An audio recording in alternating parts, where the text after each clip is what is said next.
Michel et Jean-Paul, vous avez contribué aussi à ce qu'on a réalisé sur justement la question des utopies et du monde d'après.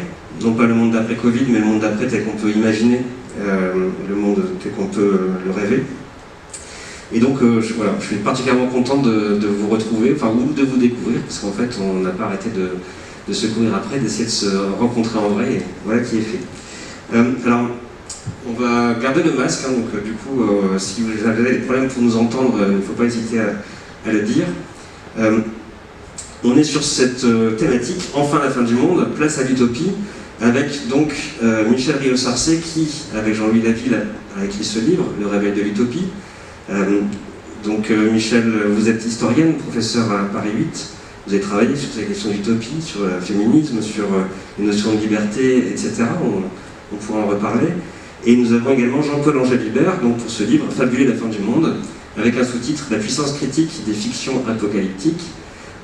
Voilà, donc utopie et apocalypse, comme une sorte de couple, de danse, de tango de la soirée. Ça va être en tout cas un tango en 3 temps, puisqu'on va commencer par l'utopie, puis ensuite l'apocalypse, pour ensuite lancer la danse commune et puis essayer de dialoguer un maximum avec vous.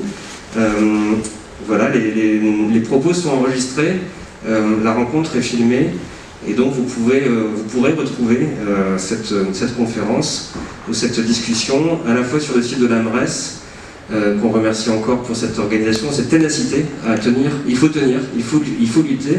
La liberté, ça se conquiert et c'est une lutte de tous les jours. Donc créons ces événements, essayons de les maintenir coûte que coûte, parce que c'est là justement où on peut créer la société qu'on pourrait appeler de nos voeux.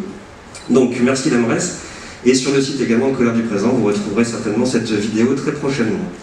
Et alors, cette table ronde a pour thématique centrale l'utopie, et avant de partir dans des discussions farfelues, il faut revenir sur les mots, parce que c'est souvent les mots qui nous rassemblent, mais parfois ce sont aussi les mots qu'on a du mal à faire comprendre, parce qu'on n'a pas toujours les mêmes définitions.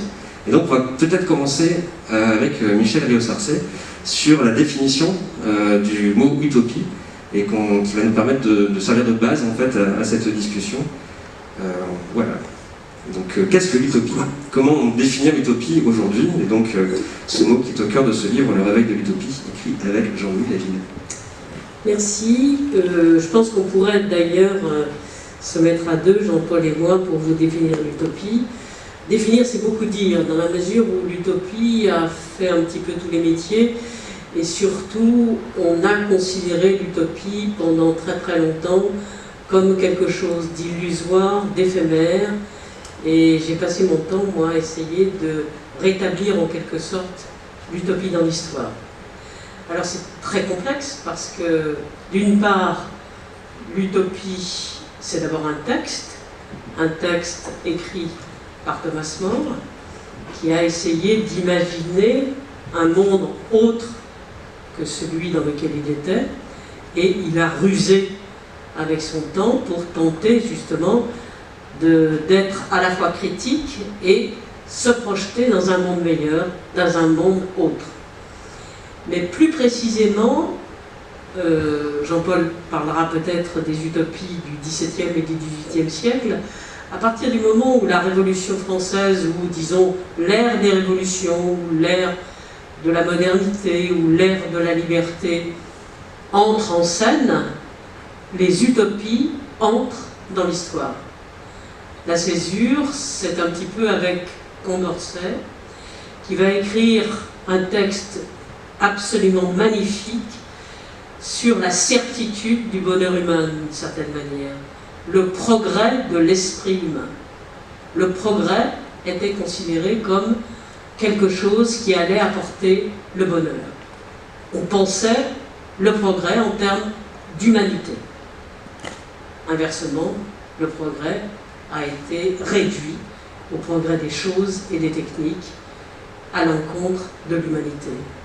Tout l'inverse. Mais avec Condorcet, c'est le grand moment d'une utopie possible, et il est vrai que ça correspond à une période où absolument tous les individus, hommes et femmes confondus, d'où qu'ils viennent, imaginaient possible la liberté pour tous et chacune. Possible. Donc l'utopie est devenue réelle. Certes, il y a eu des utopistes, des écrivains, ceux qui ont imaginé un autre monde, mais surtout, il faut savoir que ces grands utopistes de la première moitié du XIXe siècle ont en fait été lus et ont été appropriés par tous ceux qui estimaient qu'ils n'étaient pas libres. Donc, ils ont conçu un autre monde à partir de leur propre idéal et surtout en fonction d'une critique qu'ils émettaient sur le monde existant.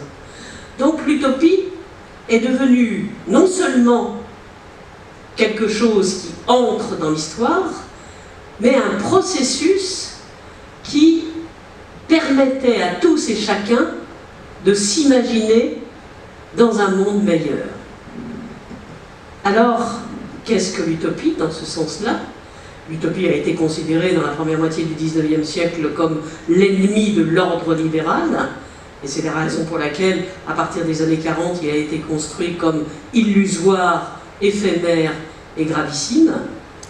Mais pour ceux qui pensaient qu'ils pouvaient imaginer un autre monde, donc c'est un processus à partir duquel un collectif voit le monde tel qu'il est, donc critique le monde dans lequel il est, et se projette dans l'expérience collective dans quelque chose d'autre. Alors je vais vous donner simplement ma définition du réel de l'utopie, mais j'ai mis du temps et j'ai été parmi celles qui ont en fait qui doivent beaucoup à un grand utopiste philosophe qui s'appelle Miguel Amassour et qui est mort il n'y a pas très longtemps. Mais comme tout philosophe, Amassour s'est occupé aussi des pensées, des textes et des idées.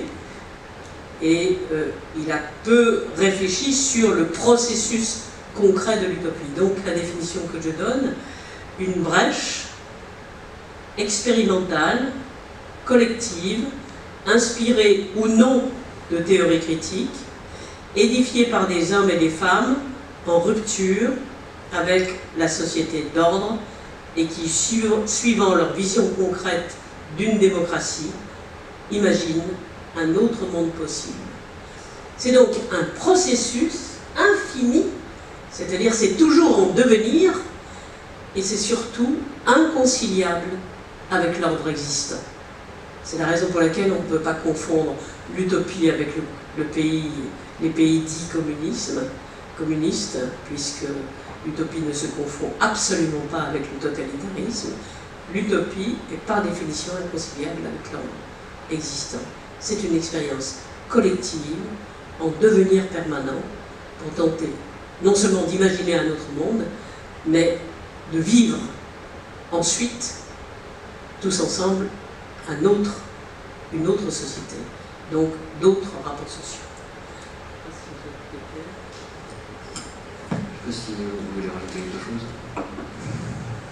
Moi, je suis entièrement d'accord avec la manière dont Michel présente l'utopie, donc je peux ajouter un mot depuis ma propre spécialité qui est la littérature. Je ne suis pas du tout historien et ma fréquentation des textes n'est pas la même, mais ce n'est pas du tout un désaccord.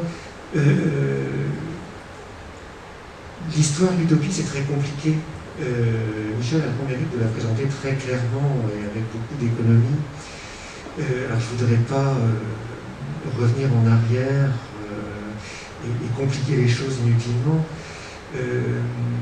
Simplement dire que l'utopie, c'est d'abord un texte, comme il l'a dit, c'est le livre de Thomas More, qui est publié au début du XVIe siècle, et qui est le livre d'un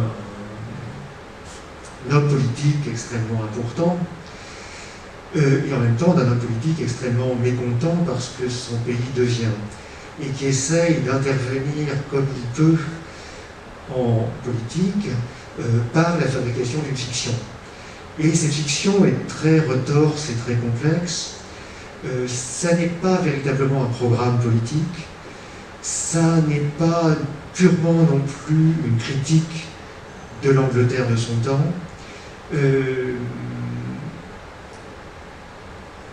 Ça touche à ces deux choses-là, mais ça ne se limite pas à ça. C'est d'abord une fiction qui présente un monde autre, qui est situé de l'autre côté de l'océan, près de l'Amérique qu'on vient de découvrir, et où se projette un imaginaire politique qui a servi de guide depuis, très très souvent. Et c'est un texte complexe qui se termine par une formule qui est importante, où Thomas More, qui est le narrateur de son propre texte, il y a un personnage à la fiction qui s'appelle Thomas More, qui est très proche du Thomas More écrivain. Ce personnage qui a rencontré Raphaël, un voyageur revenu de cette île d'utopie, et toute la deuxième partie du livre a été le récit par Raphaël de ce qu'il a vu dans cette île. Thomas More reprend la parole à la fin du livre pour dire qu'il a bien médité, qu'il a bien écouté ce que lui a rapporté Raphaël, et se demande s'il aimerait que ces mœurs et ces lois des utopiens soient transposées en Angleterre. Et il dit que malgré les folies et les étrangetés de ces utopiens, il y a beaucoup de choses avec lesquelles il n'est pas d'accord, il y a beaucoup de choses qui le gênent dans le récit de Raphaël. Eh bien, il trouverait intéressant et sage que certaines des institutions utopiennes soient imitées en Angleterre. Mais il conclut en disant « Cela même, je le souhaite plus que je ne l'espère ». La formule est remarquablement nuancée à sa transposition dans le réel, mais une transposition qui ne se donne pas comme facile, comme immédiate, comme simple. Je le souhaite plus que je ne l'espère, définit une modalité du rapport au réel extrêmement complexe et qu'il faudrait se garder de simplifier. Voilà.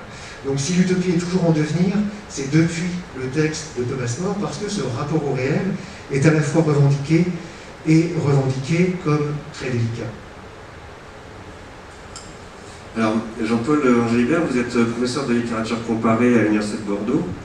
Vous avez beaucoup travaillé sur la question d'Apocalypse. La question qu'on peut se poser aujourd'hui, et qui s'est posée un petit peu, parce qu'il y a quand même un côté un peu désespérant parfois aux différents constats qu'on peut faire à la fois en termes de virus, en termes d'apocalypse environnementale et compagnie, justement, puisqu'on parle d'apocalypse.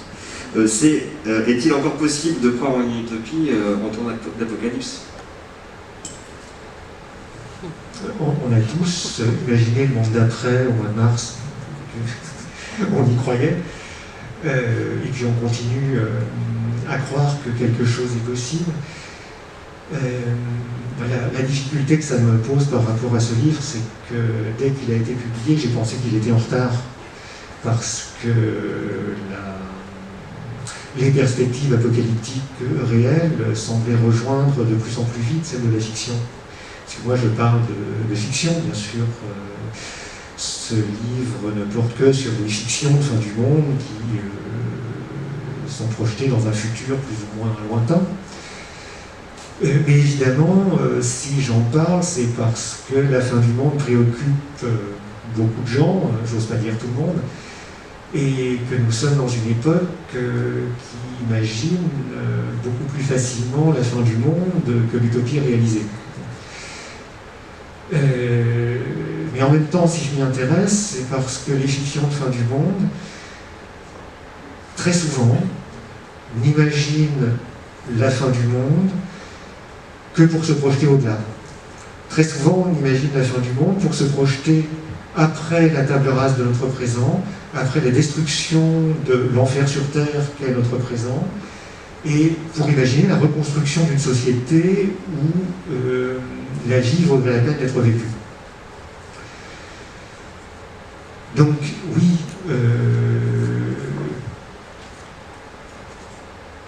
pire est la situation dans laquelle nous sommes, plus il est important d'imaginer un monde autre.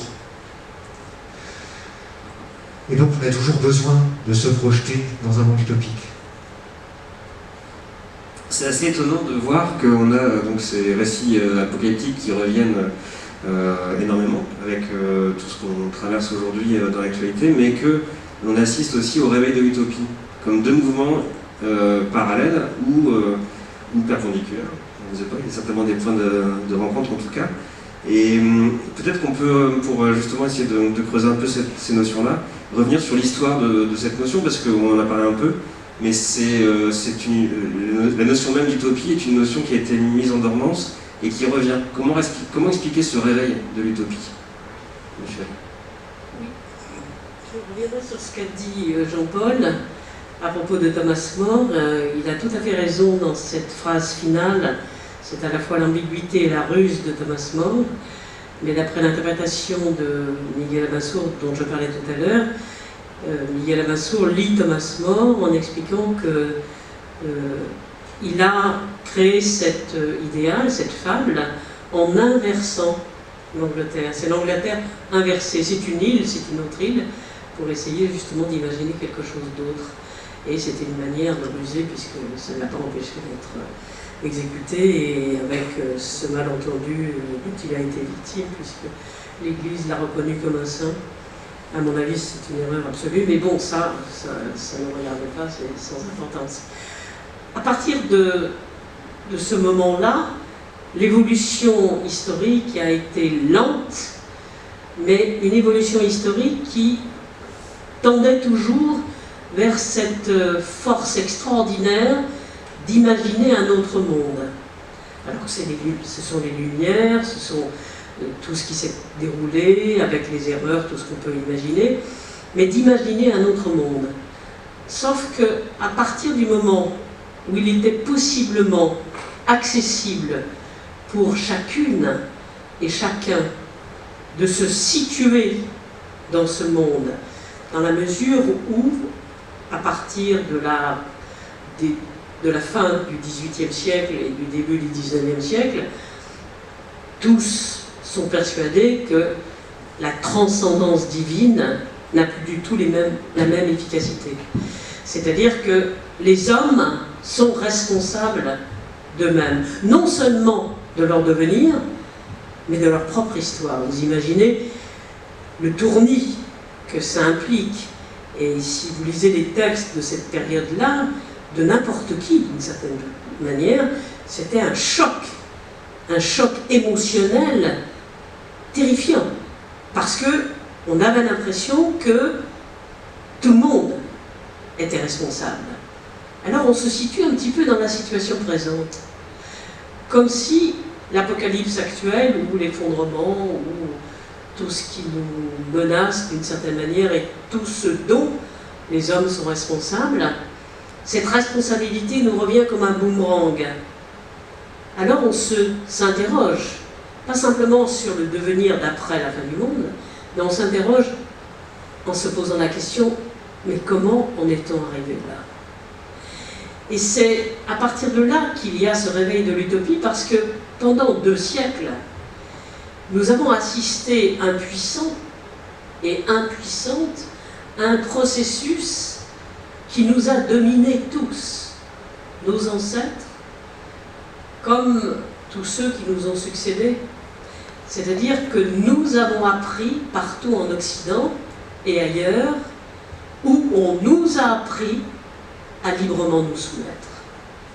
La liberté était inscrite dans les principes, mais totalement étrangère à la réalité.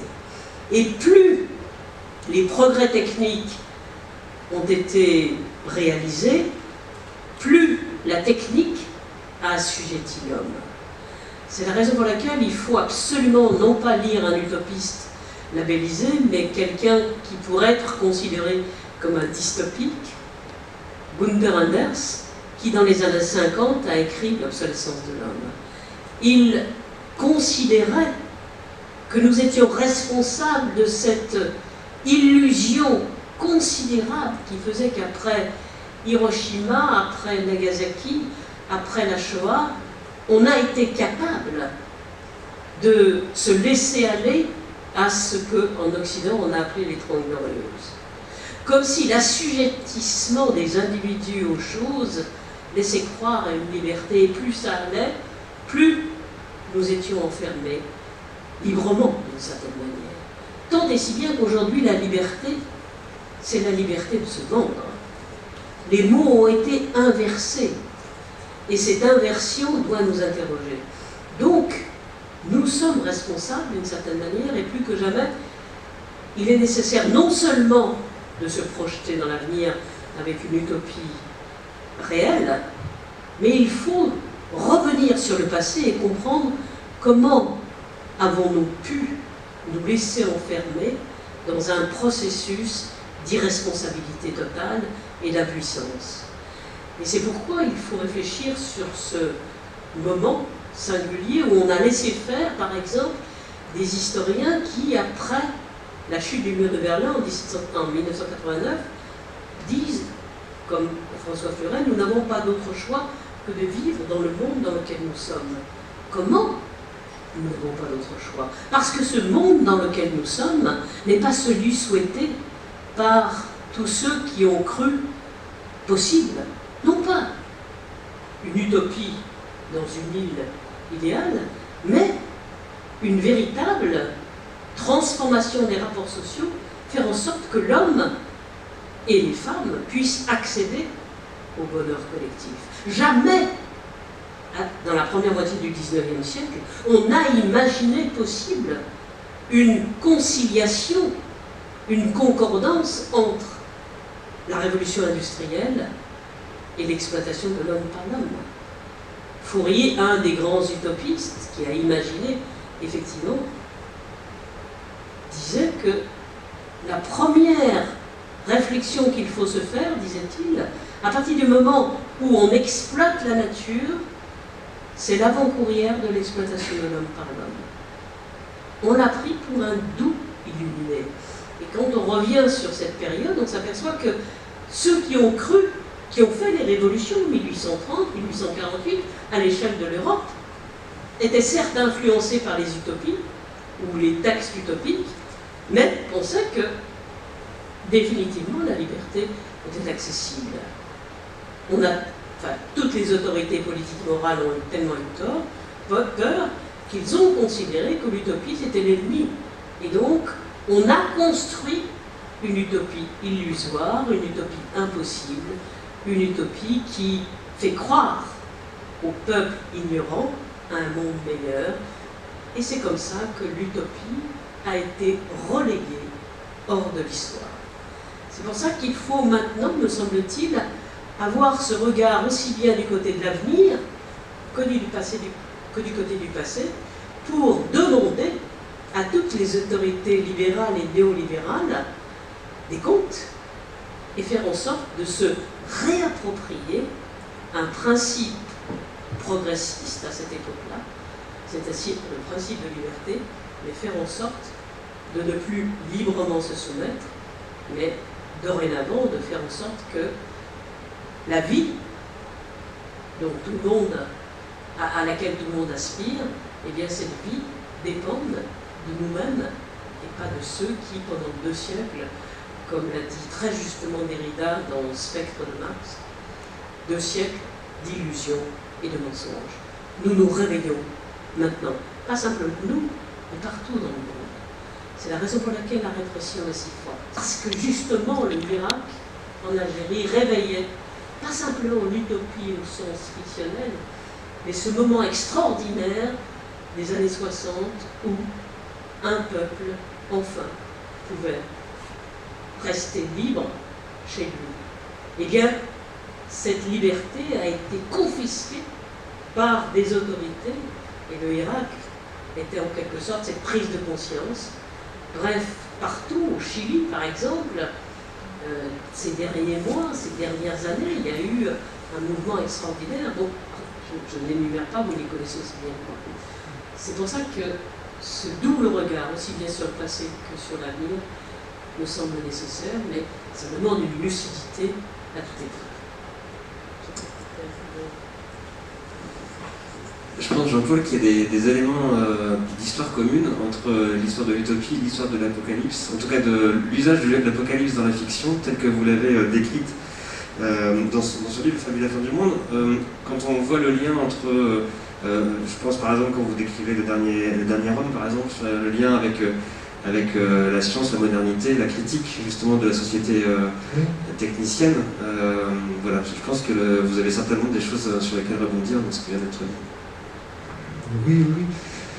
D'abord, sur le réveil de l'utopie aujourd'hui, je pense que l'utopie a été effectivement très brancardée, ridiculisée. On a fait de l'utopie une fabrique d'illusions, on a fait de l'utopie la source des totalitarismes. On a raconté beaucoup de bêtises sur l'utopie pendant 2 siècles. Et on a voulu effacer l'utopie de la réflexion politique. Et sans doute, depuis la fin du XXe siècle, il est beaucoup plus facile de défendre l'utopie et de s'en emparer. Au moins parce qu'on ne risque plus de se faire taxer de victimes des illusions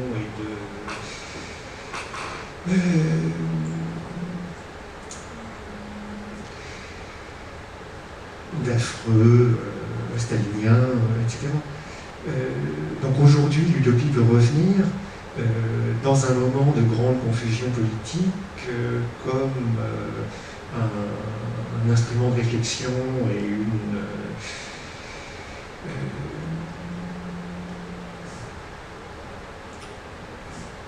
comme mode de la réflexion politique.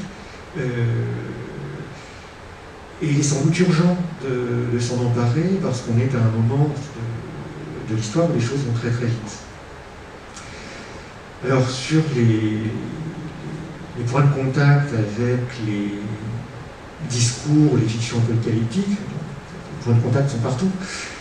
Moi je fais démarrer dans ce livre les fictions apocalyptiques modernes au tout début du XIXe siècle, avec un livre qui paraît en France et qui s'intitule Le Dernier Homme, qui est une fiction apocalyptique moderne au sens où c'est une histoire qui ne s'appuie pas du tout sur le scénario biblique, mais qui invente à partir de l'histoire que son auteur, Cousin Grinville, voit se dérouler à la fin du XVIIIe siècle, dans les toutes premières années du XIXe, qui invente une fin du monde telle qu'on ne l'a pas encore imaginée. Et ce texte est une critique des Lumières, une critique post-révolutionnaire qui constate l'échec des Lumières et l'échec de la Révolution, et dans un mouvement de désespoir, imagine que cela ne peut conduire qu'à la fin du monde. C'est un texte contemporain de la révolution industrielle, et on va voir pendant tout le XIXe siècle, à mesure que la révolution industrielle transforme la société, que l'emprise de la technique et de l'exploitation de l'homme par l'homme se font de plus en plus, s'élargissent de plus en plus, s'approfondissent de plus en plus, les fictions apocalyptiques de ce type vont proliférer. Et elles continuent à proliférer aujourd'hui, c'est un mouvement qui ne s'arrête pas, et aujourd'hui, si vous regardez la production romanesque et la production cinématographique et la production télévisuelle, on a l'impression qu'on ne raconte plus que des histoires de la fin du monde. Ces fictions sont devenues quasiment hégémoniques. C'est une façon de considérer notre histoire qui mérite qu'on s'y arrête. Et là encore, je pense que ce livre arrive trop tard, en tout cas qu'il est dépassé au moment où il arrive, puisque le mot d'effondrement, je pense qu'on va y arriver bientôt, dans le débat en tout cas, le mot d'effondrement s'est popularisé à grande vitesse mars en 2018-2019.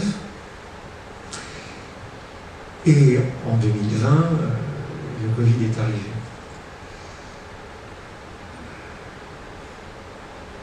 Donc nous y sommes.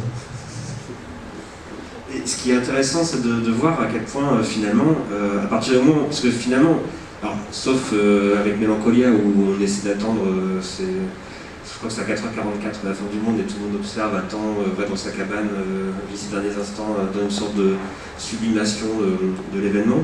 En dehors de ça, vous prenez beaucoup d'exemples de la littérature ou du cinéma qui commencent par l'apocalypse, ou en tout cas qui a comme élément hors cadre, même parfois, l'apocalypse, pour finalement raconter la vie des humains, voilà, après l'apocalypse, après cet événement, même s'il n'a pas été forcément décrit. Et ce que vous montrez de manière très forte, et c'est pour ça que je pense que c'est un livre du moment, et pas un livre qui est arrivé trop tôt. Voilà, c'est vraiment un livre du moment, parce que ce que vous montrez, c'est qu'à partir du moment où on pose l'apocalypse comme un postulat, et qu'on essaie de voir ce qui se passe ensuite, on repense politiquement aussi le monde, on repense la relation à l'autre, on repense la relation à l'animal, on repense les relations homme-femme, on repense la relation végétale à la terre, et c'est ça vraiment que je trouve vraiment fabuleux, on va dire, par rapport à votre titre, mais qui repense du coup l'événement qu'on peut vivre maintenant comme étant cette continuité. C'est-à-dire que ça sert surtout à ça, les fictions apocalyptiques. Ça sert à écarter le monde de la domination, le monde de l'exploitation. Ça sert à en finir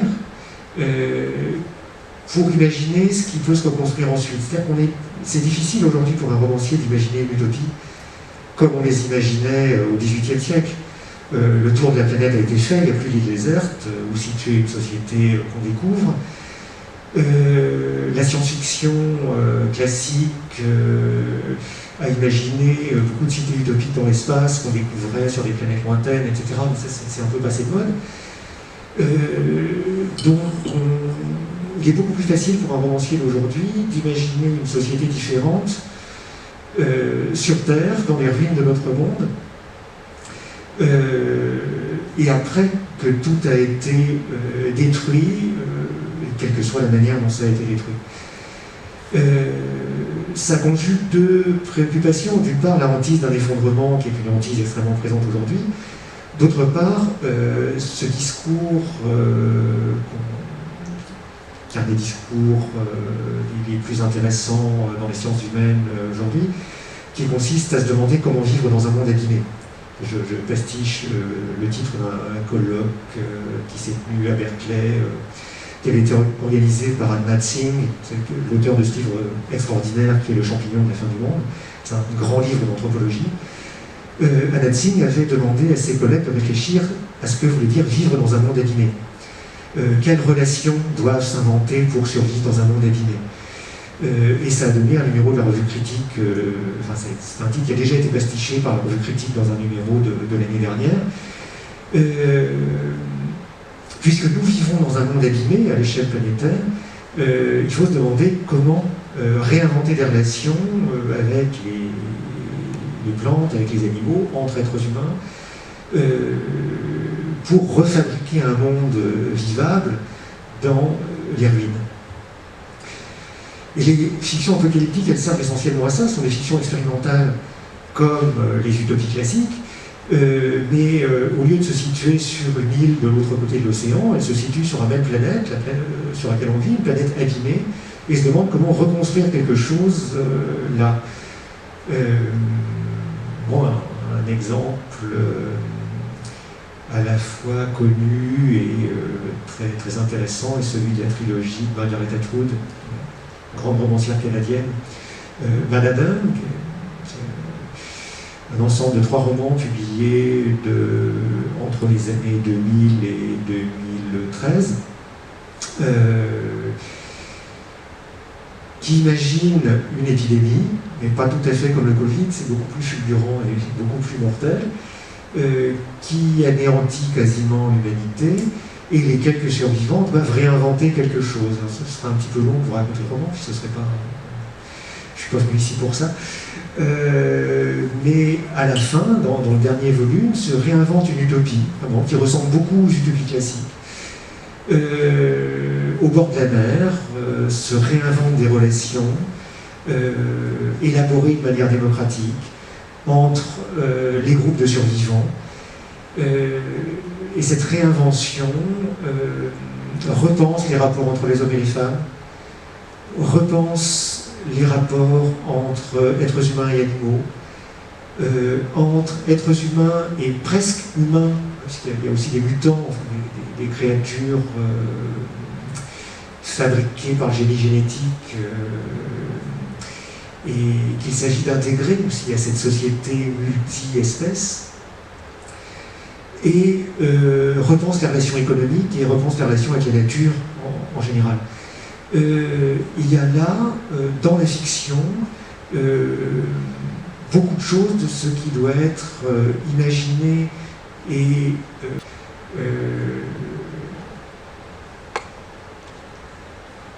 pour vivre dans un monde abîmé, parce que dans ce livre, c'est peut-être pour ça qu'il me vient à l'esprit, après avoir parlé de vivre dans un monde abîmé, la reconstruction se fait réellement dans les ruines et avec les ruines. Il ne s'agit pas du tout de faire semblant qu'elle ne soit pas là. Au contraire.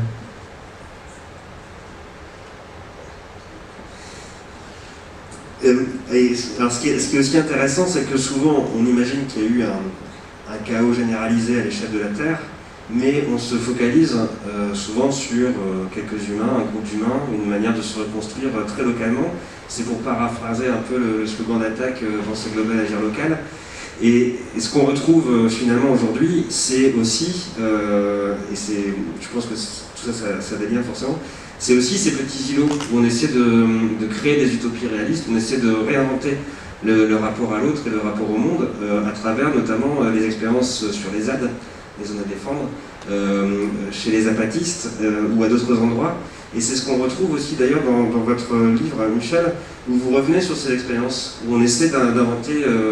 alors on n'est pas encore dans le post-apocalyptique, mais on est dans la réinvention de quelque chose, dans une autre manière de vivre la politique. En tout cas, c'est comme ça que moi je l'ai ressenti, on va dire, à la lecture de votre livre. Oui, alors, c'est très difficile pour une historienne parce que de vivre au présent et de penser au présent, puisque moi j'ai eu pendant toute ma carrière, comme on dit maintenant chez les universitaires, pas comme on a toujours dit, chez les universitaires, j'ai toujours pensé le passé. Et puis tout d'un coup, j'ai toujours pensé le passé, mais avec les outils du présent. Donc, de mon point de vue, l'histoire s'est toujours écrite de manière subjective, et je me suis souvent battue avec mes collègues sur la fausse objectivité du passé. Et puis, là surgit un moment, réellement un moment, il y a des moments d'histoire comme ça qui sont absolument essentiels. Je disais tout à l'heure en aparté, moments qu'il ne faut absolument pas rater. Et j'ai découvert cette extraordinaire puissance de la révolte, ou plutôt du soulèvement. C'est-à-dire que je fais une différence entre révolte, soulèvement et révolution. Pratiquement aucune révolution n'a abouti. Souvent les révolutions sont pensées au préalable, pré-organisées. Et très souvent, l'objectif, enfin je crois que la leçon de la révolution russe est suffisamment éloquente pour que ce soit inutile de s'attarder, l'objectif ne correspond absolument pas au souhait. C'est un petit peu, de manière caricaturale, si je prenais l'intervention de Macron sur la Troisième République, considéré comme le moment fondateur de la République. Je l'ai soupçonné d'ailleurs d'avoir été influencé par un conseiller qui venait de lire un livre sur la Troisième République. C'était de figer la République à ce moment-là, alors que, à l'origine, la République n'est absolument pas conforme à ce qu'elle est devenue sous la Troisième, puisque l'aspiration républicaine, c'était une aspiration émanant de citoyens et de citoyennes qui n'avaient pas encore le titre, pour faire en sorte que chacun s'occupe précisément de cette souveraineté qui avait été accaparée par un seul. Donc, rien à voir avec ce qui a été dit au Panthéon dans ce domaine. Et donc, ce processus de rupture est intervenu quand il y a eu tous ces soulèvements spontanés. Le soulèvement est spontané, collectif. Je ne sais pas si certains d'entre vous ont eu le privilège, le bonheur de voir cette exposition de Didier Huberman, Soulèvement à Paris, et qui disait bien ce que c'était qu'un soulèvement. C'est quelque chose, effectivement, les gens, les individus se retrouvent spontanément et spontanément pensent la même chose. C'est-à-dire qu'ils savent que de toute façon ce monde-là n'est pas le leur et ils se soulèvent. Dans la révolte, il y a toujours des confusions entre les ressentiments des uns et des autres, le mal-être des uns et des autres, et quelquefois il n'y a plus justement cette convergence, il y a souvent des divergences entre ceux qui se révoltent contre le voisin et puis ceux qui se révoltent contre l'État. C'est la raison pour laquelle ce soulèvement-là, c'est la rupture par rapport à toutes les idées que l'on a pu se faire des révolutions. Là, il y a quelque chose qui se passe. C'est au niveau des collectifs, individuels, des quartiers, et c'est à l'échelle mondiale. C'est assez fabuleux, cette chose-là. Et donc, moi je venais de sortir le livre, enfin j'ai sorti le livre « Le procès de la liberté » et du même coup j'ai toujours été attentif aux petites expériences utopiques, ici ou là, en Ardèche, au Chiapas, des collectifs aussi en Argentine, au Brésil, enfin. Et avec le soulèvement des Gilets jaunes, les Gilets jaunes c'est un vrai soulèvement. Je me suis dit, là il y a une rupture, il y a quelque chose qui se passe et qui va changer les choses. Pour la première fois, peut-être que ceux qui s'insurgent vont pouvoir écrire leur propre histoire. Et j'en ai profité pour aller voir aussi d'autres collectifs qui étaient là depuis déjà un certain temps, utopiques, qui se pensent utopiques, c'est-à-dire en transition, qui ont fait l'expérience de quelque chose de radicalement autre. Je pense notamment sur le plateau du Limousin, avec la très vieille tradition de résistance liée à la Deuxième Guerre mondiale. Il y a toutes sortes de collectifs qui se sont installés et qui vivent à la fois en marge et très en rapport avec la critique du réel. Il y a eu beaucoup de propos qui ont été tenus sur Tarnac, et si Tarnac a pu s'installer dans la région, c'est parce qu'à côté, il y avait beaucoup de collectifs. Je pense notamment à Ambiance Bois. Ils existent depuis plusieurs années, ils se partagent les salaires, ils vivent en collectif de manière extrêmement indépendante et chacun a leur choix. La ZAD de Notre-Dame-des-Landes, c'est un petit peu la même chose. Il y a toutes sortes de quartiers dans la ZAD. Et ils préfigurent, je ne sais pas si vous avez eu l'occasion de voir ce texte absolument remarquable d'un des militants de la ZAD qui s'appelle Prise de terre, qui dit bien à la fois la critique du réel, l'incompatibilité avec l'ordre existant. On a bien vu les difficultés qu'ils ont eues à s'installer lorsqu'ils ont expliqué que la terre n'était pas la propriété des uns et des autres, c'était une propriété qui n'en était pas une, mais une exploitation collective. L'utopie est inconciliable avec l'ordre existant. Et ils se battent continuellement pour pouvoir à la fois élargir leur expérience et essayer d'imaginer un autre monde possible.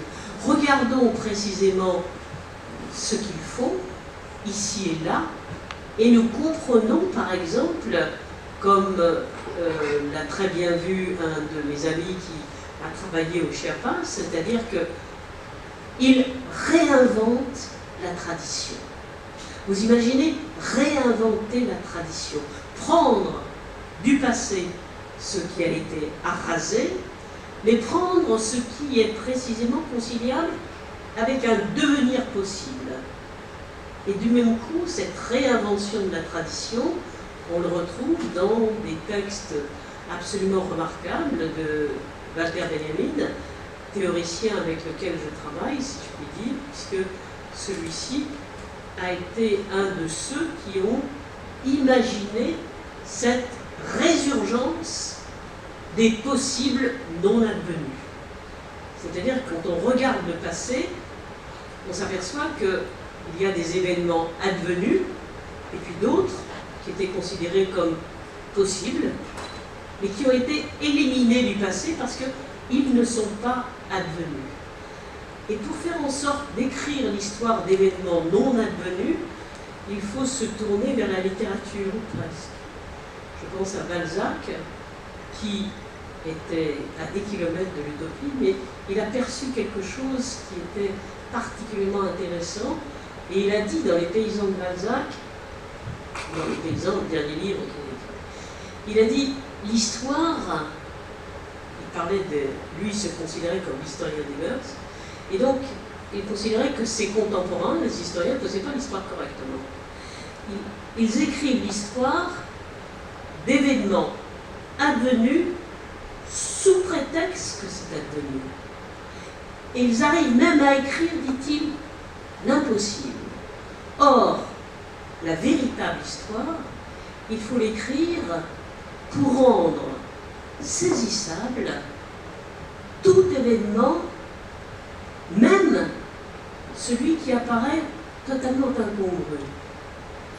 Et ce processus de relecture du passé à partir de quelque chose qui n'advient pas, on s'aperçoit grâce à différents travaux, et notamment ce théoricien dont je parlais de Benjamin, on s'aperçoit que ce qui n'est pas advenu ressurgit à d'autres moments, comme si les traces, malgré les tentatives multiples, ne pouvaient pas être effacées. Et on retrouve toute une série d'expériences qui, jusqu'alors, avaient été complètement mises de côté. Un seul exemple. En 1848, une femme a posé sa candidature alors qu'elle n'avait pas le droit de vote. Elle a posé sa candidature, elle est allée jusqu'au bout. C'est-à-dire qu'elle s'est présentée comme candidate aux élections partielles de 1849. Elle a publié un journal qui s'appelle L'Opinion des femmes. Et dans L'Opinion des femmes, elle décortique, elle analyse de manière critique le capitalisme. Elle explique que nous n'aurons pas besoin de représentants puisque nous luttons contre un système économique qui est représenté justement dans les assemblées. Et il suffira, disait-elle, de nous associer pour s'organiser aussi bien du point de vue de la production, du point de vue de la consommation, du point de vue de la distribution, etc. etc. Le Capital n'était pas écrit. Personne n'avait lu les premiers écrits de Marx, et en particulier le Manifeste communiste. Ce qu'elle dit là, les expériences qui existent un peu partout dans le monde, le ressaisissent. Il faut réinventer une tradition qui a été écartée dans la mesure où cette tradition créait en quelque sorte des entraves à un processus qui aliénait et exploitait les uns et les autres. Qui connaît cette femme, Jeanne de Rouen? Personne. Ou pratiquement personne. On ne l'enseigne pas parce que la proposition qu'elle avait faite, elle avait dirigé l'association des associations qui a réuni plus d'une centaine d'associations, ça n'est pas advenu. Les associations ont été arrêtées, en prison, etc. etc. Elle s'est exilée avec la venue de Napoléon III, s'est exilée en Angleterre. On se souvient bien entendu de l'exil, j'allais dire spectaculaire, de Victor Hugo, parce que c'est advenu, parce que c'est un monument républicain. Mais cette expérience éminemment intéressante, éminemment moderne, créatrice, c'est la modernité créatrice par excellence, on l'a totalement oublié. On n'enseigne pas les possibles, on n'enseigne pas les événements advenus, Parce que l'histoire se contente de relater l'aboutissement des conflits, les effets des enjeux politiques. Et tout ce qui n'advient pas n'est pas considéré comme historique. Raison pour laquelle ces expériences utopiques, là j'étais juste avant les vacances, en juin, avec les Gilets jaunes de Commercy qui sont en train de reconstituer leur histoire pour s'approprier précisément non seulement le récit de l'événement, mais l'interprétation, et ceux de Saint-Nazaire, eh bien, ils redécouvrent en quelque sorte des mots comme citoyen, comme liberté, comme fraternité, à la manière de tous ceux qui luttaient. Il n'y avait pas d'organisation, il n'y avait pas de loi sociale, il n'y avait pas de protection, de ceux qui luttaient pour quelque chose qui leur semblait aller de soi, puisque le monde était constitué d'individus et que chacun devait avoir sa place. Et du coup, ils redécouvrent le sens des mots, en particulier le mot commune. Alors, on va le chercher quelquefois aux États-Unis, effectivement, parce que, hélas, il y a trop de tendance, y compris chez les intellectuels, ou plus exactement les universitaires, à calquer en quelque sorte le travail et la recherche sur les États-Unis.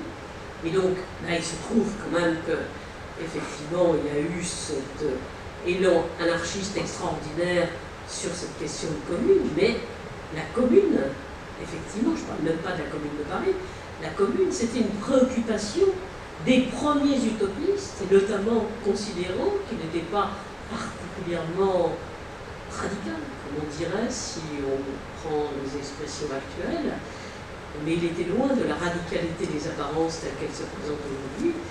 Il a évolué avec l'histoire et en 1948, il estimait qu'il allait de soi que la commune était le lieu à partir duquel on imaginerait une prise en charge collective du monde tel qu'il devrait être.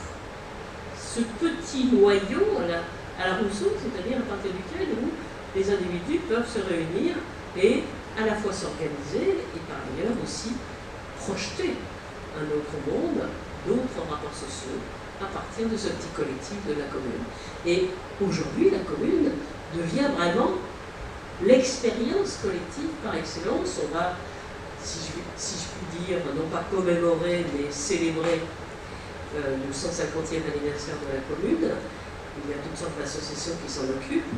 Et je crois qu'il va y avoir sans aucun doute des petites ou des grandes, j'espère, manifestations qui réinventeront la tradition communale qui, comme le dit Varlin, est arrivée trop tôt par rapport aux projections qui étaient la leur, et ils imaginaient précisément une commune un petit peu répartie dans la totalité de l'Europe, parce qu'ils étaient un petit peu comme ceux qui ont imaginé la religion permanente, qu'il était impossible de constituer un petit collectif ou une commune simplement à l'échelle d'une ville.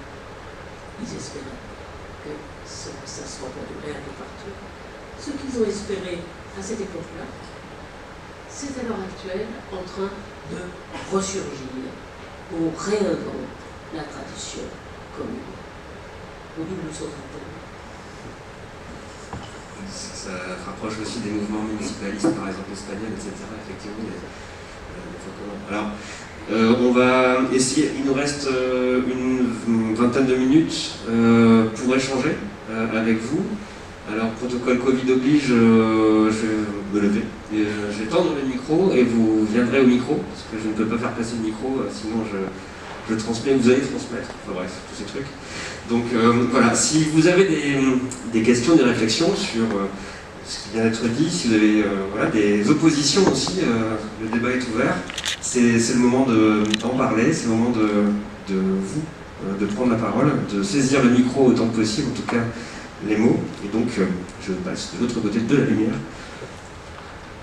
et je prends une première question, peut-être, réflexion, sur l'utopie, sur l'apocalypse, sur l'imaginaire, sur les gilets jaunes, sur la photographie. vrai, c'est toujours très compliqué. Mais ça va venir.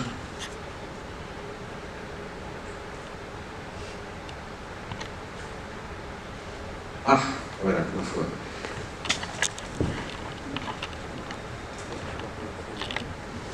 Bonsoir. Pour revenir à ce que vous disiez, madame, par rapport à l'expression des communes, est-ce qu'on ne peut pas déjà avoir un embryon chez nous en Europe avec les éco-villages, les éco-lieux, etc. Est-ce que ce n'est pas un petit début de la réminiscence, de la retrouvance des communes?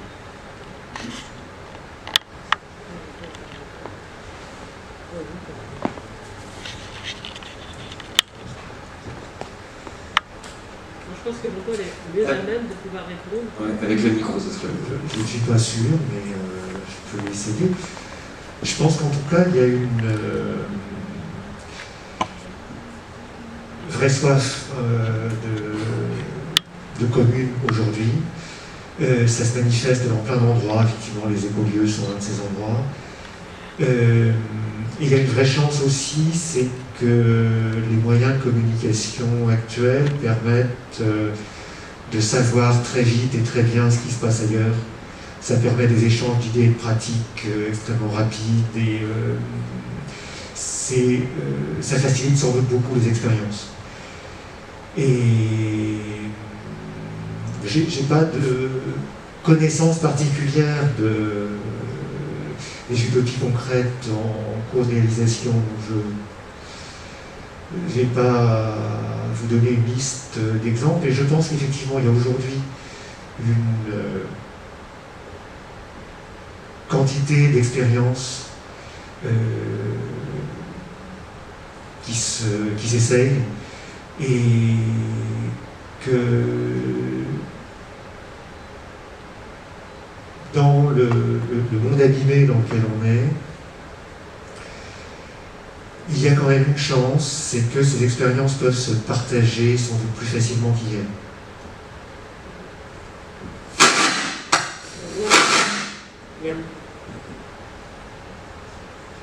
Il y a moins d'interdits et d'impossibilités dans la mesure où les idéologies n'ont plus cours, où elles ont démontré leur faillite absolue, et tant mieux.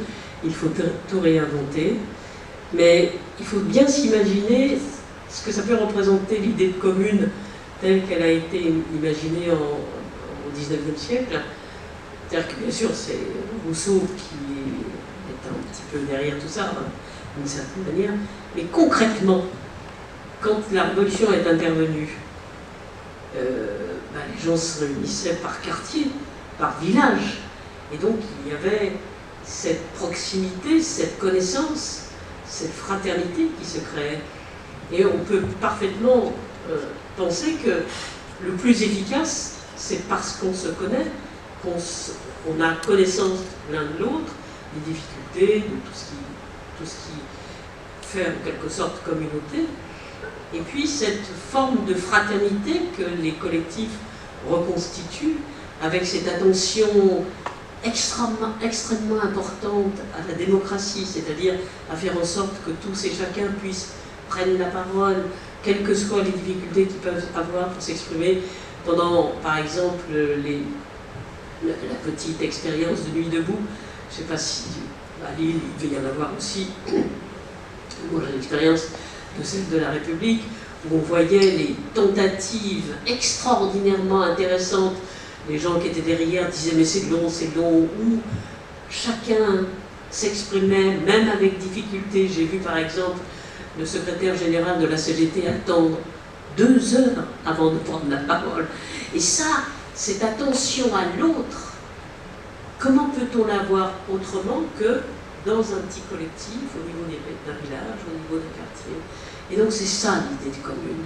En tout cas, c'est comme ça que les utopistes, entre guillemets, réels du XIXe siècle envisageaient pour essayer de s'auto-organiser.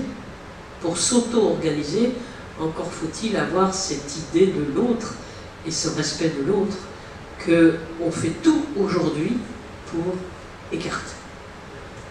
C'est plutôt l'inverse, l'ennemi c'est l'autre.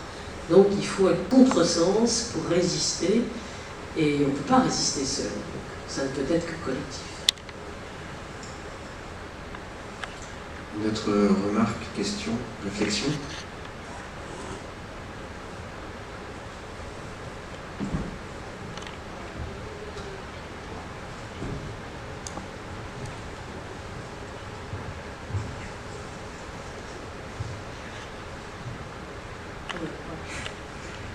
Alors moi, justement, suite à la notion de taille par rapport à la coopération, en fait, je suis en train de lire le livre de Philippe Biwix, Le bonheur était pour demain, et dans une de ses balades, comme il le dit, il se penche justement sur les réflexions, je dirais, de coopération, les idées... enfin voilà, la taille possible entre humains pour coopérer justement. Parce qu'il dit voilà, là, justement pour penser la transition, on pense à des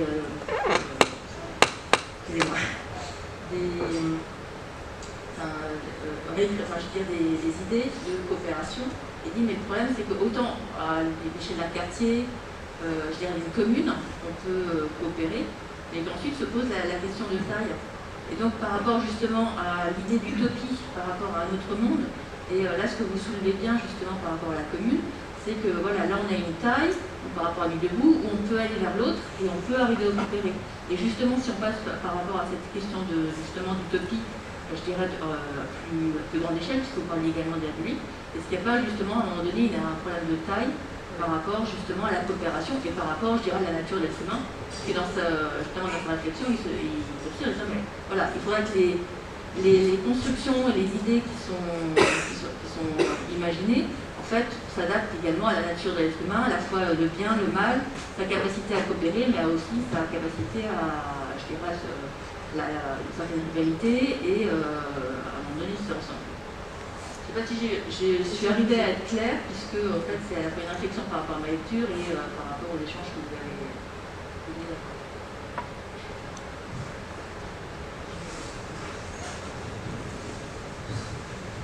C'est la question la plus difficile et la plus pertinente. Parce que Marx, Engels, etc., enfin tous les grands penseurs, si vous voulez, du socialisme au sens le plus général du terme, à la suite,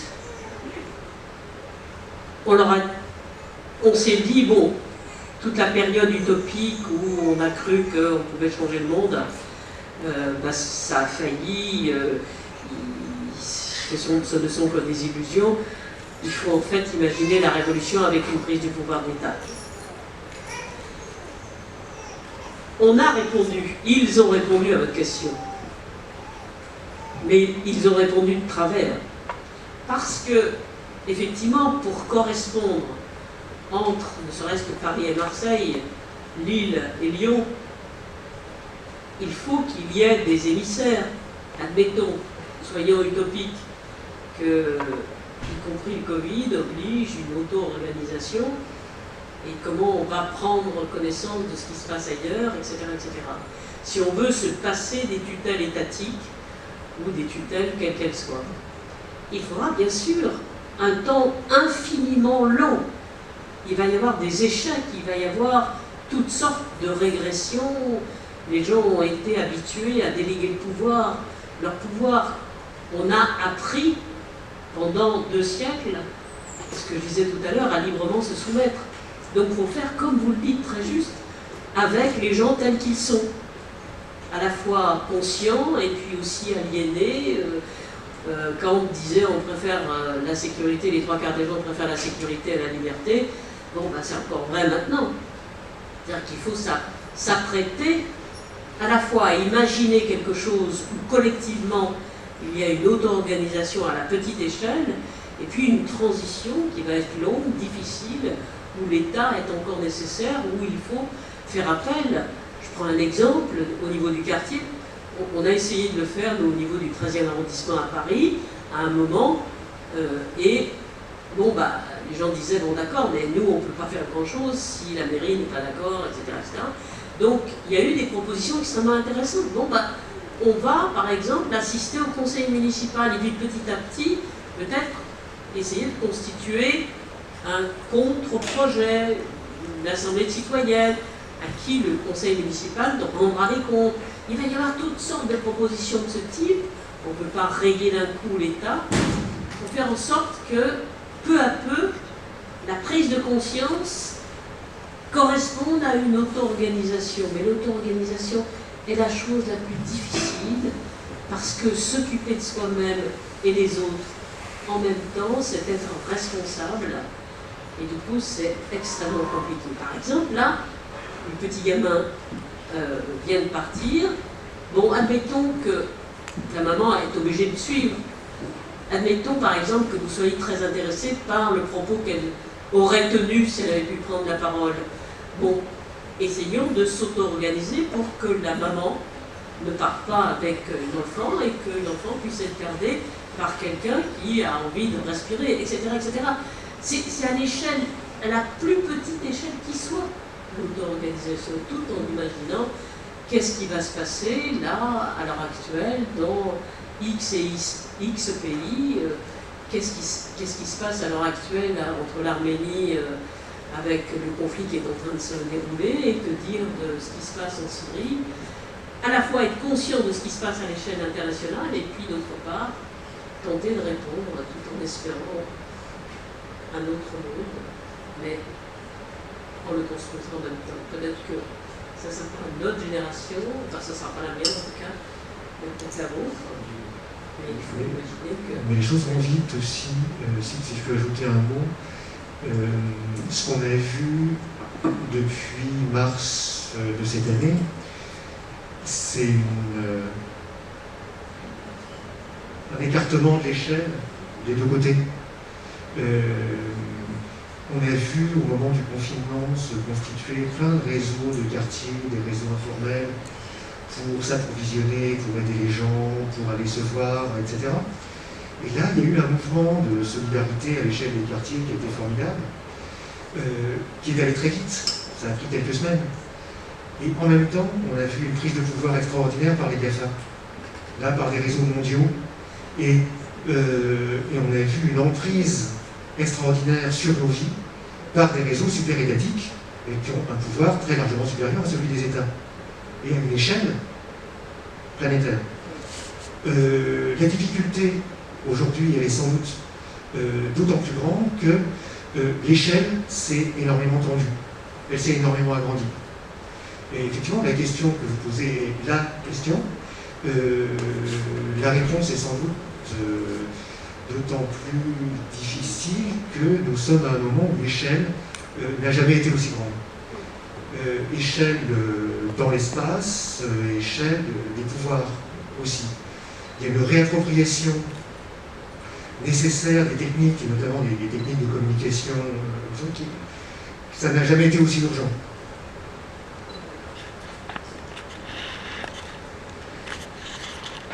Ça n'a jamais été aussi urgent de continuer la discussion, de continuer le débat, de lire Le Réveil de l'Utopie de Michel Rios-Arcet et de Jean-Louis Laville, de lire aussi Jean-Paul Angélibert, Fabuler la fin du monde.